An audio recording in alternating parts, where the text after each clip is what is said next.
Hey, what's up, great and amazing Black family? Thank you for clicking to watch this video. My name is MC Kajambi and I am humbled for your support. If it is your first time to come across this channel, please consider to subscribe today and also consider liking this video if this is a kind of video that excites you. So in this video, guys, we are talking about, I want us to discuss or have a look at a speech that made the white people angry, and this was made by a black man by the name Mohammed. Leo Mohammed, guys. So get to look at this video and then I'll come back later with some comments. Jones, Robinson, Green, Brown, Hogg. A black man called Mr. White. And when we go to China and we put our passport down and the Chinese immigration control official looks at that passport and he sees Mr. White, he expects to see a white man. And when he sees the black man, he says, uh-oh, this man doesn't know who he is.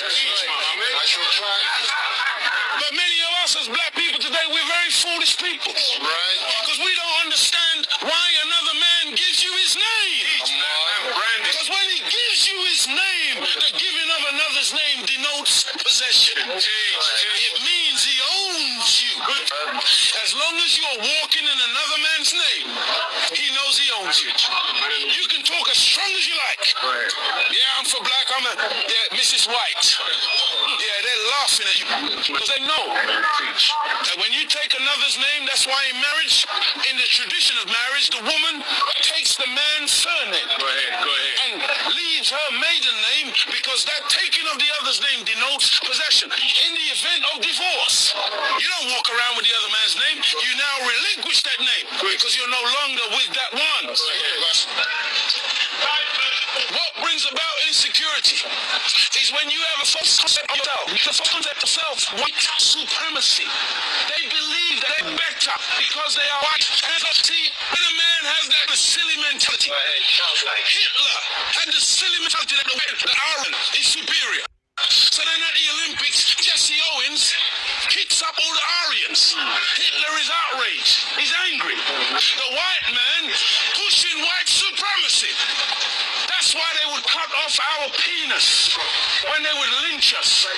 Penis envy.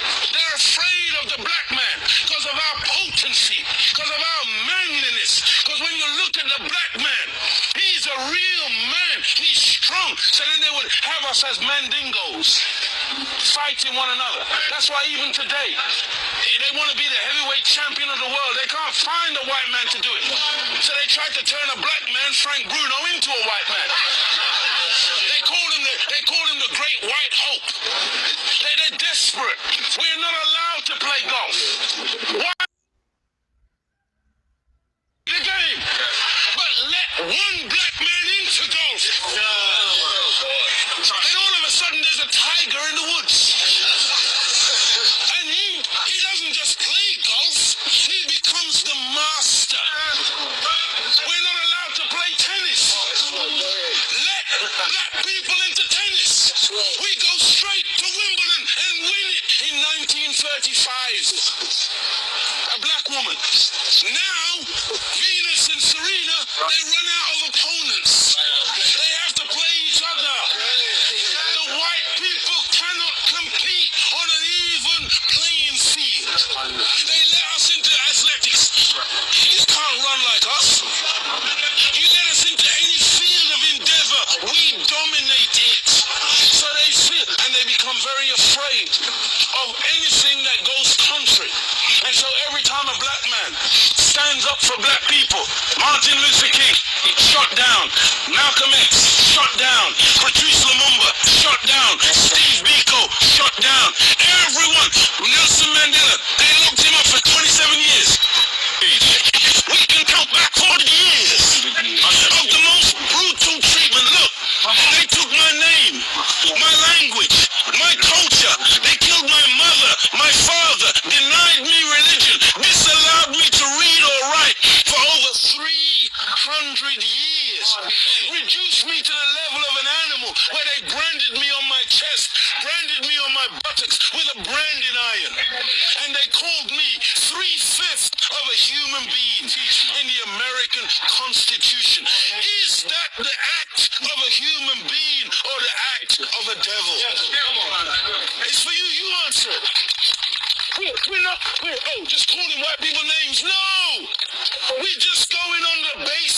of what we have experienced. Black people were taught to hate ourselves. Even to this day, many of my people suffer from self-hatred. And you will see us trying to change our skin color. When I was born in the 50s, in Jamaica, they would take, like my nose, the mothers would sometimes take the nose and try to squash it, to hate self, that they felt that the baby was ugly if it had thick lips and broad nose and black skin. And so this is in order to counterbalance that degree of self-hatred, there had to be a teaching given by Elijah to black people that would allow us to fall in love once again with ourselves. See, because look, I know you're a wise man, and so you must understand that I'm a baby in wisdom, but I'm not a fool. And he's saying here today that the Caucasian is in fact the oldest group on the planet. I beg to differ. Look, one of the most famous anthropologists is Professor Leakey. And when Professor Leakey went in search of the origin of human beings and human species, he didn't stop very long in Europe. He went to Africa. And the oldest bones and the oldest human beings to this day that you call Zinjanthropus, using the Latin meaning Zin and Xanthropus, meaning a black man, that oldest man, they say, is millions of years old. You went back and found one even older than that. You called her Lucy, a black woman. And every sensible historian, anthropologist today agrees that the black man is the father of human beings. Even your geneticist, Mr. Mendel. Go ahead. You have Mendel's law. Mendel says that light eyes are recessive. Light skin is recessive. You can take the recessive, the dark skin is dominant, the dark eyes are dominant. You can take the recessive from the dominant, but you can't get the dominant from the recessive. This is Mendel's law. And so all of your scientists have proved that you can't look. Black is not even a color. That's right. Black is the mother and father of all colors. And if you want a baby, even if the woman is a white woman, the baby has to come out of the triple darkness of her womb. And this is the origin of all life. Within the black, you have the whole color spectrum. But in white, you can, two white people laying down together, they can only produce white. But two black people in darkest Africa can lay down together and produce albino with blonde hair and blue eyes. That's right. This happens all the time. And so we need to really get these facts correct today and understand that as gray as your hair is, you are listening to your father today. This is daddy talking. And we mustn't turn. No, this is true. I'm not mocking. The white man, he came into what he called a new world. And so all of a sudden you started to name things. So that's why you called it America, based on, what was his name? Amerigo Vespucci, a Caucasian. That's why you called it Africa, based on the European explorer called Africanus.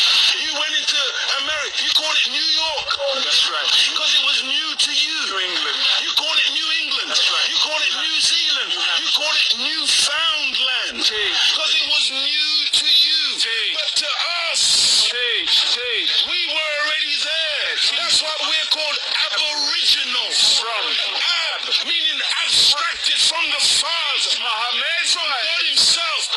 Original, meaning the first. But you won't find Caucasian people calling themselves aboriginal anywhere on the planet. Because you're the new man, Paul Newman. From one blood came all human beings. But we produced you from us. Look at this. Even the word human. You've heard the term of a darker hue. Human, meaning a dark man. Human, a man of color. That's why the top soil of the earth is called humus. It is the dark organic material that gives life to the earth. Whenever you take away the dark organic material or you denature it, you're left with white granulated sand. Desert. You want to see those of us who think that white something to glorify in. No. It's a psychological thing with white people.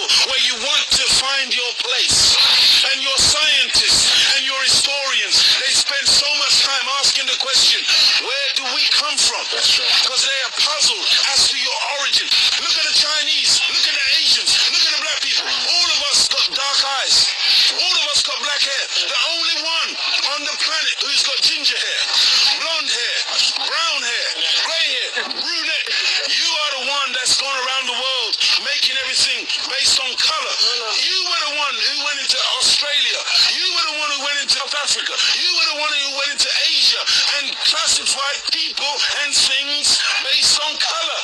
So that's why this man, Yaqub, he wasn't a madman. He wasn't a mad scientist. He was a good scientist. And the Caucasian person is a person who is anti-nature. That's why when the sun comes out, I'm energized. Me and the sun, we got a relationship. I love the sun. I don't need no sunscreen. I don't get cancer from the sun. Me and the sun have got a good relationship. I love it and it loves me. But white people, you got to put sunblock on. You got to hide from the sun because now you might get a little melanoma. Part of me on you, that means you're dead. Wow, wow, wow, wow, wow. Guys, this speech is so profound. I don't even know where to start my commentary. It has just even taken away all my wisdom, guys. It is self-expressive, explanatory. You can get it, guys, just from listening to this man. What the black people have, or what the white people try to reduce the black man into, you know from the source, to a lesser being. This man is saying, this Muhammad is a Jamaican, and guys, he's a Jamaican man, and Jamaican people are well vested with wisdom, or in wisdom. They know a lot of history, especially about the black people, and that is why most of the people fear them. That is why you see this, even Leo Muhammad has come to say that a lot of people from Jamaica that came out to defend the black people, they have been killed. Talk about Marcus Garvey, and Malcolm X. A lot of people, a lot of black people that were fighting for the liberation of the black man, why were they being killed? Because they knew, the white people knew. This is just a little bit about the history of the black people. They knew that indeed, if people realize their capacity, if the black people realize their capacity, nothing will be so difficult for them. If the guys, they call us the lesser race, but we are the strong guys. We are very powerful. It's just that a lot of people, a lot of black people have just been blood. You've been, imagine when you I say it this way, imagine having a fat bull, and you want to slaughter it. What you need to do is, first of all, is to block its eyes, and that way it cannot see you or challenge you. That is what happens, in the slaughter. And that is what has happened to the black people. Our eyes are blood, that we cannot see the power that we possess. And that is why we still continue to advocate for the black people. Let us arise. Let us stand for ourselves. Let us know that we are strong. Because I believe if the white people knew that you are not strong, they would not be killing the black people that came out to rise against oppression, against slavery. The black people that came to advocate for the black rights, they would not have killed them, because they they did that because they knew, if we knew the truth, they were just covering us from the truth of knowing our full potential, guys. And I look at it in this case, imagine if black people are weak. Why did the countries get their freedom?